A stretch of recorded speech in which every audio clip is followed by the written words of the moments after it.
Assalamualaikum sahabat-sahabat jendela tetangga yang dirahmati Allah. Pernahkah kalian merasa malu pada seseorang yang paling berjasa dalam hidup kita? Hanya karena penampilannya? Hari ini, sebuah kisah akan mengguncang nurani kita, tentang seorang anak yang tega mengusir ibunya sendiri di hari paling bersejarah dalam hidupnya. Tapi detik berikutnya justru dunia berbalik. Sebelum kita mulai ceritanya, jangan lupa untuk dukung kami dengan menekan tombol like dan subscribe channel Jendela Tetangga, agar kami semakin semangat membagikan cerita-cerita menarik lainnya. Bagi yang sudah like dan subscribe, kami doakan semoga diluaskan rezekinya, disehatkan badannya, dan dikabulkan segala hajatnya, baik dunia maupun akhirat, oleh Allah Subhanahu wa Ta'ala. Amin ya Robbal Alamin. Kalau sudah siap, yuk kita lanjutkan ceritanya. Langit Jakarta pagi itu cerah, tapi tidak dengan isi hati seorang ibu bernama Buminah. Sejak subuh, ia sudah duduk di sudut kamar mungilnya yang hanya diterangi lampu 5 watt, menatap sebuah undangan yang mulai lusuh di tangannya. Di atas kertas itu, tertera nama anak sematawayangnya, Arman, mahasiswa cum laude Fakultas Ekonomi dari universitas ternama di ibu kota. Buminah menyentuh lembut nama anaknya itu. Bibirnya bergetar membaca huruf demi huruf. Ia tidak pernah tahu seperti apa rasanya duduk di bangku sekolah tinggi. Tapi sejak kecil, ia bersumpah akan melakukan apapun agar anaknya tidak hidup seperti dirinya. Mengorek sampah, memungut plastik, dan menjual besi bekas hanya demi sekilo beras. Sementara itu, di sisi lain kota, Arman tengah berdiri gagah mengenakan jas abu-abu dan dasi merah marun. Rambutnya klimis, wajahnya penuh percaya diri. Ia sedang melakukan sesi foto pribadi dengan fotografer kampus untuk dokumentasi wisuda. Tak satu pun orang tahu bahwa pemuda itu menyimpan rahasia besar tentang siapa dan dari mana ia berasal. Di kampus, Arman dikenal sebagai sosok cerdas, elegan, dan berasal dari keluarga berada. Bahkan beberapa dosen sering memuji keluarganya sebagai contoh sukses yang patut ditiru. Semua itu bukan karena mereka benar-benar tahu, tapi karena Arman sendiri membentuk citra itu dengan hati-hati sejak awal masuk kuliah. Ia tak pernah mengajak siapapun ke kosnya. Ia tak pernah menyebut nama ibunya dalam forum-forum mahasiswa. Dan jika ada yang bertanya tentang keluarganya, jawabannya selalu sama, orang tua saya tinggal di luar negeri, pebisnis alat berat, sering keluar kota. Padahal kenyataannya, Buminah tinggal di gang sempit yang hanya muat satu motor, tidur beralaskan tikar tipis di rumah petak yang berdempetan. Setiap hari ia berjalan kaki belasan kilometer, menelusuri pasar, tong sampah di perumahan elit, dan lorong-lorong belakang mal, membawa karung goni di punggungnya yang sudah bungkuk dimakan usia. Di kelas, Arman tampak seperti mahasiswa sempurna. Namun setiap kali melihat temannya dijemput mobil mewah atau mencium tangan ibu mereka yang berdandan anggun, jantung Arman selalu tercekat. Ia iri. Tapi di saat yang sama, ia tahu bahwa ibunya tak pantas terlihat di antara mereka. Dan hari itu, hari ketika semua rahasia bisa terbongkar, hanya tinggal beberapa jam lagi. Arman duduk di balkon kampus, memandangi undangan wisuda yang sama seperti yang sedang dipegang oleh Buminah di rumah. Ia mengeluarkan ponsel, membuka aplikasi pesan, dan mulai mengetik dengan jari yang ragu. Ibu, nanti nggak usah datang ke wisuda, ya. Kampus membatasi jumlah tamu. Nanti nonton livestream aja di rumah. Tangannya gemetar. Tapi akhirnya, pesan itu terkirim juga. Ia berharap ibunya menurut. Ia berharap dunia tetap percaya bahwa dirinya adalah sosok sempurna dari keluarga sempurna. Tanpa tahu bahwa detik-detik menjelang wisuda, bukan hanya dirinya yang bersiap, tapi juga seseorang yang selama ini ia sembunyikan dan akan datang membawa kebenaran. Buminah menatap layar ponsel tuanya lama sekali. Pesan dari Arman baru saja masuk. Kalimat yang singkat itu terasa seperti cambuk, tidak melukai fisik, tapi mengoyak hati dalam diam. Ibu, nanti nggak usah datang ke wisuda, ya. Kampus membatasi jumlah tamu. Nanti nonton livestream aja di rumah. Ia tidak langsung membalas. Matanya yang keriput hanya terpejam, dan bibirnya menggumam pelan doa-doa. Undangan di pangkuannya tetap ia genggam erat, seakan tak ingin membiarkan anaknya menjauh, meski hanya lewat sebuah pesan. Sudah berbulan-bulan ia menabung diam-diam dari hasil pungutan rongsokan untuk hari ini. Ia bahkan rela tidak makan siang demi membeli selembar baju bekas yang masih layak dipakai, hanya agar terlihat lebih pantas saat menghadiri acara Arman. Ia tidak mengerti Livestream.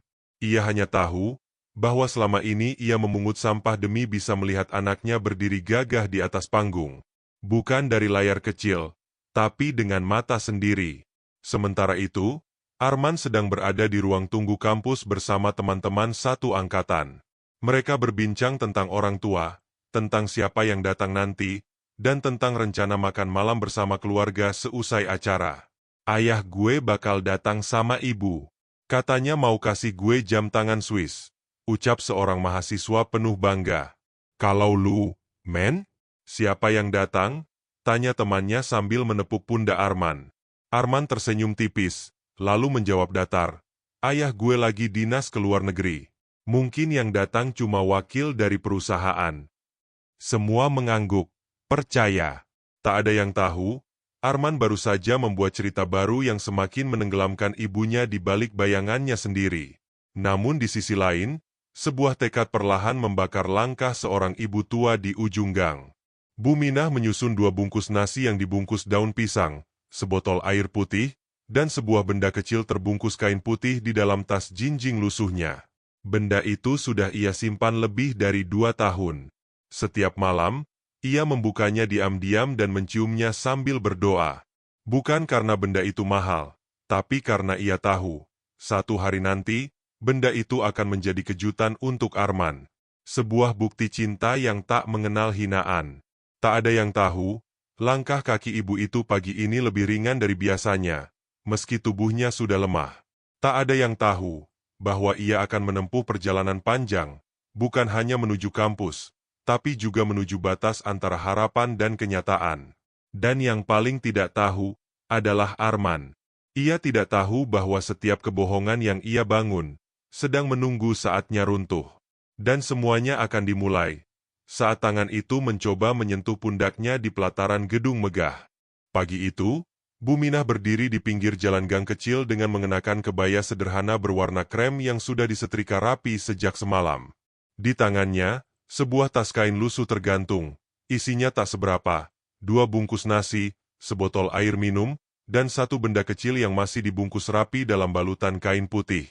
Matanya berkaca-kaca, namun senyumnya tulus. Hari ini adalah hari yang ia tunggu selama puluhan tahun. Hari ketika anaknya menyandang gelar sarjana. Seorang tukang becak tua mendekat, menghentikan kayuhnya di depan rumah. Bu Minah, jadi ke kampus sekarang? Tanyanya ramah. Iya, Mas Topan. Maaf ya kalau jalannya jauh.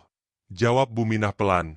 Tanpa banyak bicara, mereka pun melaju pelan menembus keramaian kota. Jalanan Jakarta sudah padat sejak pagi. Kendaraan pribadi dan angkutan umum saling berebut jalur.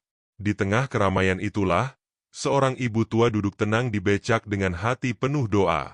Sementara itu, di gedung wisuda, Arman sedang mengenakan toga dan menyusun langkah menuju aula utama. Ia sudah memastikan pada panitia agar tidak ada tamu, tidak dikenal, yang diizinkan masuk sembarangan. Ia bahkan sempat menyisipkan uang ke petugas keamanan agar lebih selektif dalam menyaring tamu yang tampak tidak layak. Kalau ada orang tua yang berpakaian gak pantas, tolong jangan izinkan masuk. Ya, Pak, bisiknya kepada satpam berjaga. Si petugas hanya mengangguk. Mengira ini permintaan dari keluarga pejabat. Di sepanjang perjalanan menuju kampus, Bu Minah terus menatap undangan wisuda itu. Beberapa kali ia membuka lipatannya, memastikan alamat dan waktu tidak salah. Wajahnya terlihat tegang sekaligus bahagia. Ia tidak peduli jika orang menatap aneh pada penampilannya. Ia hanya ingin menyaksikan anaknya. Anak yang ia lahirkan di lantai rumah beralaskan tikar, berdiri gagah sebagai seorang sarjana. Ketika sampai di depan gerbang kampus, becak itu berhenti. Ini kampusnya, Bu. Saya tunggu di sini aja ya, kata si tukang becak. Iya, Mas. Terima kasih, jawab Bu Minah sambil menyerahkan beberapa lembar uang ribuan yang ia simpan di balik ikat pinggang. Ia melangkah masuk dengan penuh percaya diri. Tapi belum jauh dari gerbang, langkahnya terhenti.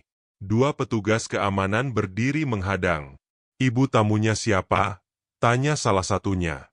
"Saya ibunya Arman. Ini undangannya, Nak," jawab Buminah sambil menyodorkan kertas undangan yang sudah mulai lecek.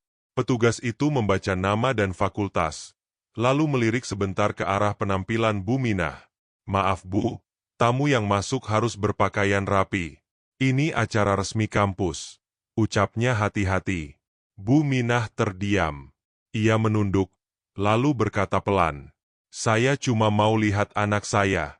Saya nggak akan ganggu siapa-siapa." Setelah beberapa detik keheningan, petugas yang satunya menoleh dan memberi isyarat kecil. Mungkin karena iba, atau mungkin karena merasa bersalah. "Baik Bu, silakan masuk, tapi jangan buat keributan ya." Dengan langkah perlahan, Buminah masuk ke area pelataran gedung wisuda. Tangannya menggenggam undangan itu erat, sedangkan tas kainnya memantul pelan di sisi tubuhnya yang renta. Ia melihat kerumunan mahasiswa dan keluarga mereka. Semua tampak anggun dan berkelas. Ibu-ibu dengan tas mahal, ayah-ayah berdasi, dan fotografer yang sibuk mengambil gambar momen bahagia. Dan di tengah keramaian itu, matanya menemukan sosok yang tak pernah ia lupakan. Arman, anaknya, berdiri gagah, dengan toga kebesaran. Ia melangkah cepat, senyum mengembang, ingin memeluk dan mencium kening anaknya, seperti yang ia bayangkan setiap malam. Namun ia tak tahu bahwa langkahnya sebentar lagi akan dihentikan. Bukan oleh keramaian, tapi oleh penolakan yang paling menusuk dalam hidupnya. Arman berdiri di bawah dekorasi bunga besar bertuliskan "Selamat Wisuda Mahasiswa Fakultas Ekonomi". Ia tersenyum ke kamera, bersama teman-temannya, mengenakan toga hitam yang baru saja ia pinjam dari bagian akademik. Suasana terasa sempurna. Panggung, lampu, teman-teman yang datang bersama keluarga mereka yang tampak terpandang.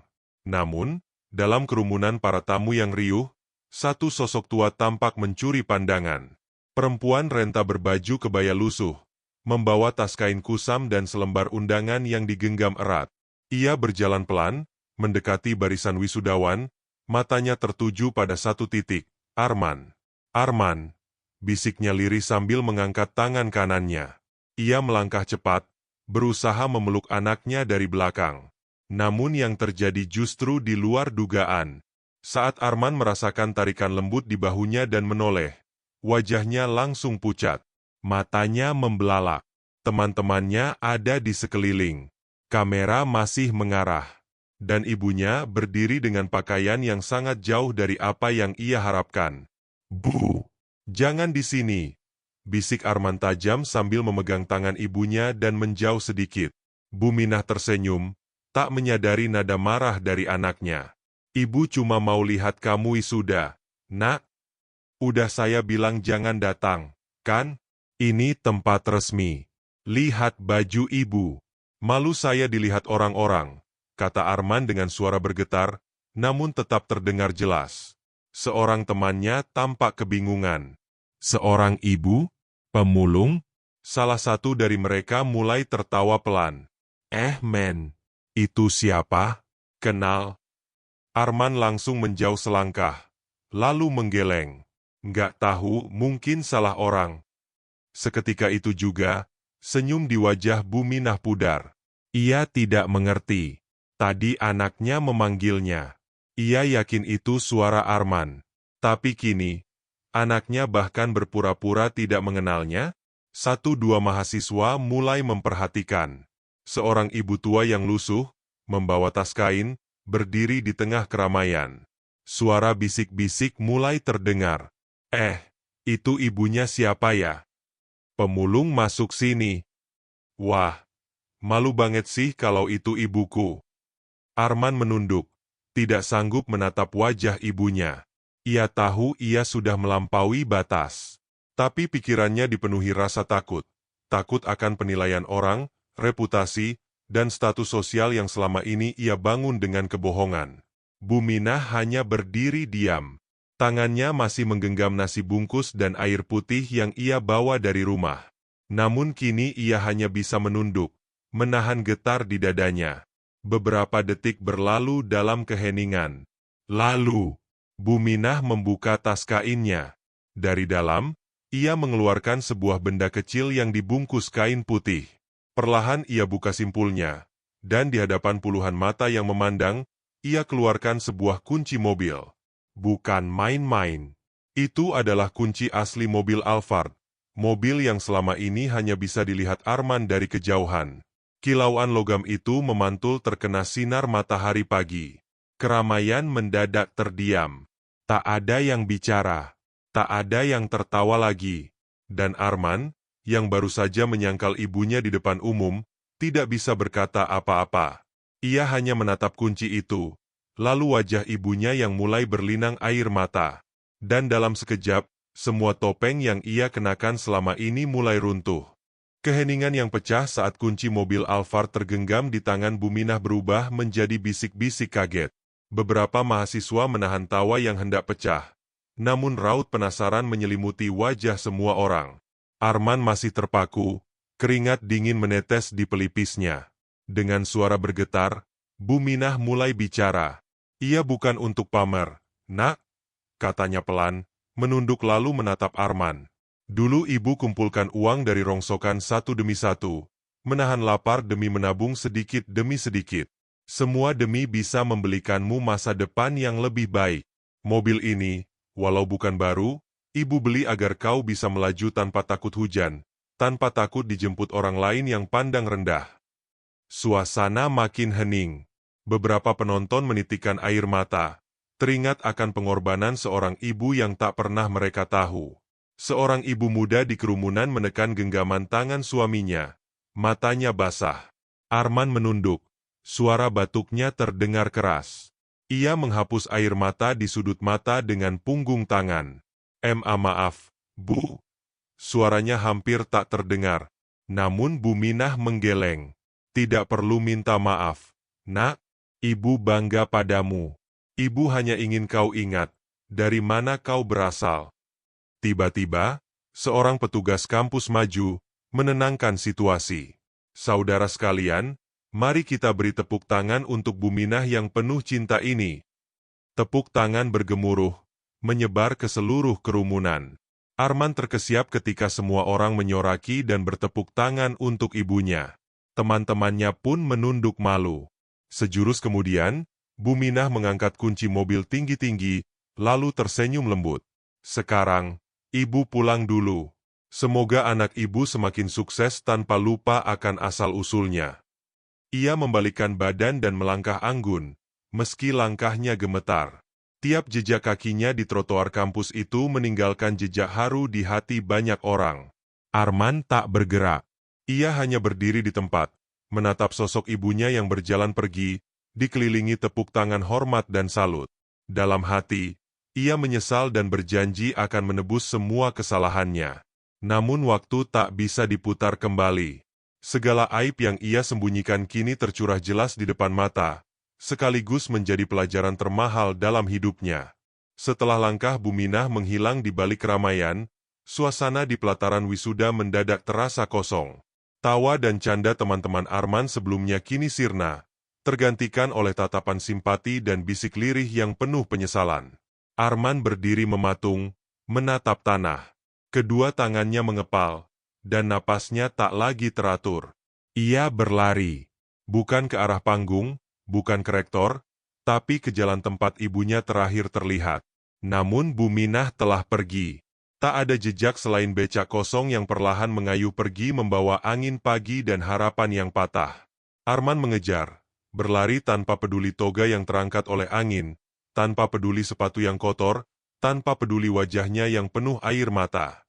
Namun yang ia temukan hanyalah jalan sepi. Ia kembali ke gedung dengan langkah lemas, dan sepanjang acara, tak satu pun kata keluar dari mulutnya. Nama Arman dipanggil sebagai lulusan terbaik. Semua mata menoleh ke podium. Tapi ia hanya berjalan lambat, tanpa senyum, tanpa angkat tangan. Tangannya masih menggenggam kunci mobil pemberian ibunya. Sebuah hadiah, yang kini terasa terlalu berat untuk ia genggam. Beberapa hari kemudian, Video kejadian itu tersebar di media sosial. Cuplikan detik-detik saat Buminah mengeluarkan kunci mobil, saat ia ditolak oleh anaknya sendiri, dan saat tepuk tangan menggema menyambut langkah perginya. Ribuan komentar masuk. Ini baru ibu sejati. Anak yang melupakan asal-usulnya adalah anak yang belum dewasa. Aku nangis nonton ini. Semoga ibunya selalu dilindungi. Arman tak keluar rumah selama beberapa hari. Ia bahkan menolak tawaran pekerjaan dari perusahaan besar yang sebelumnya ia dambakan. Gengsi, kebanggaan, dan citra yang ia bangun selama ini hancur dalam satu hari. Dan dari reruntuhan itulah, ia mulai menyadari betapa berharganya satu pelukan yang ia tolak waktu itu. Suatu pagi, Arman datang ke rumah petak ibunya. Ia membawa bunga, membawa jaket baru, dan membawa kunci mobil yang dulu ia terima dengan kebisuan. Namun pintu rumah itu terkunci. Tetangga sebelah hanya berkata pelan, "Buminah sudah pergi, men. 3 hari lalu, ada mobil travel yang menjemputnya. Katanya dia berangkat umrah." Arman terdiam. Di tangannya, bunga perlahan merunduk. Tetangga itu menyerahkan sebuah amplop kecil, bertuliskan, "Untuk Arman, dari ibu." Di dalamnya, ada surat tulisan tangan yang sederhana, namun penuh makna. "Nak, ibu tahu kamu malu, tapi ibu nggak pernah malu jadi ibumu. Kalau ada waktu nanti, kita ketemu lagi, entah di Tanah Suci, atau di ujung umur ibu. Jaga diri baik-baik. Ibu selalu bangga padamu, bahkan saat kamu belum bisa bangga pada ibu." Air mata Arman tumpah seketika. Ia bersimpuh di depan pintu rumah tua itu. Kini ia tahu bahwa cinta seorang ibu tidak menuntut pengakuan, tapi justru hadir saat seluruh dunia pergi. Dan ketika seseorang menyadari itu terlalu lambat, yang tersisa hanyalah panggung penyesalan. Hari-hari berlalu. Nama Arman bukan lagi dikenal sebagai lulusan terbaik universitas, tapi sebagai anak yang pernah mengusir ibunya sendiri di hari wisudanya. Video itu tersebar kemana-mana. Platform-platform besar ikut mengulasnya. Bahkan acara televisi pun sempat menayangkannya sebagai potret nyata tentang ketimpangan sosial dan hilangnya rasa hormat pada orang tua. Komentar terus berdatangan.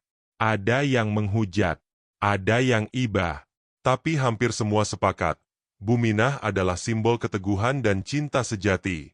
Wartawan datang ke rumah petak tempat Buminah biasa tinggal.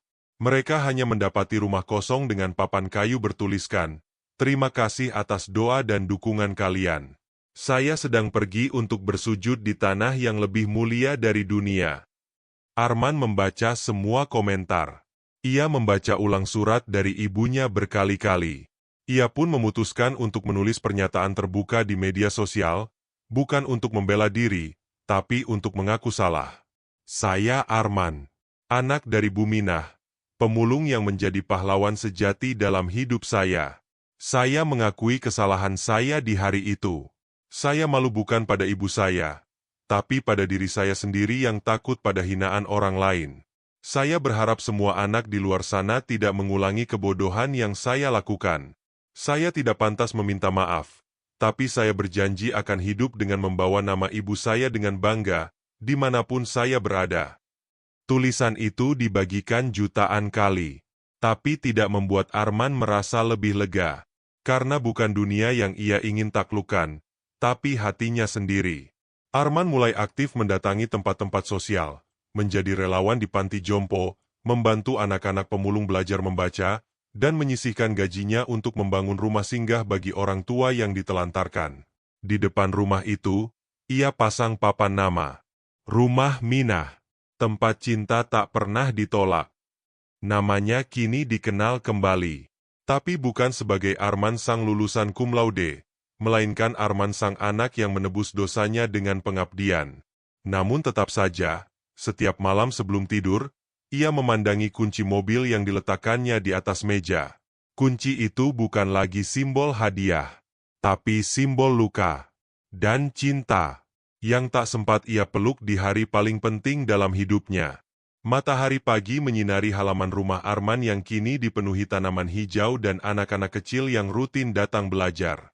Di sudut ruang tamu, masih tergantung figura berisi foto wisuda Arman, tapi bukan saat ia berdiri di atas panggung. Foto itu adalah potongan dari video viral, saat Buminah menggenggam kunci mobil dengan sorot mata penuh cinta, dan Arman menunduk, kehilangan kata. Setiap pagi, Arman akan duduk sendiri di hadapan foto itu, membuka surat ibunya, membacanya lagi dan lagi. Ia menghafal tiap lekuk huruf yang ditulis tangan renta itu, seolah berharap bisa menggantikan pelukan yang tak sempat ia balas. Hari itu, ia berdiri di depan gerbang rumah. Di tangannya ada koper kecil dan selembar tiket. Ia akan menyusul ibunya ke Tanah Suci. Bukan untuk umrah, tapi untuk memohon ampun dan merayakan cinta yang tak ia hargai di masa lalu. Saat tiba di Madinah, ia langsung menuju Masjid Nabawi. Di sana ia bersujud lama sekali. Ia tidak tahu di mana ibunya berada sekarang, tapi ia yakin sujudnya pasti akan sampai. Entah dalam wujud angin, atau hanya getaran hati yang tak kasat mata. Beberapa hari kemudian, ia menerima pesan dari seorang relawan Indonesia di Mekah. Pesan itu singkat, namun mengguncang dadanya. Kami sempat bertemu Buminah di Masjidil Haram. Ia menitip salam untuk Arman. Katanya, dia sudah memaafkan semuanya, bahkan sebelum kejadian itu terjadi. Air mata Arman jatuh di pelataran masjid. Ia sujud di atas sajadah, membawa seluruh penyesalan dan kerinduan yang tak bisa ia ucapkan. Ia tidak pernah tahu apakah ia akan bertemu ibunya lagi. Namun setiap kali melihat wajah seorang perempuan tua berjalan pelan di jalanan, ia akan berdiri, memberi hormat, dan memandangnya dalam. Karena kini ia paham, tak ada panggung sebesar apapun yang mampu menggantikan satu pelukan seorang ibu. Tak ada tepuk tangan seramai apapun yang mampu menutupi gemuruh hati yang rindu akan wajah yang dulu ia tolak. Dan tak ada kunci, seindah dan semahal apapun, yang bisa membuka pintu maaf, jika ia tak dimulai dari sujud yang tulus.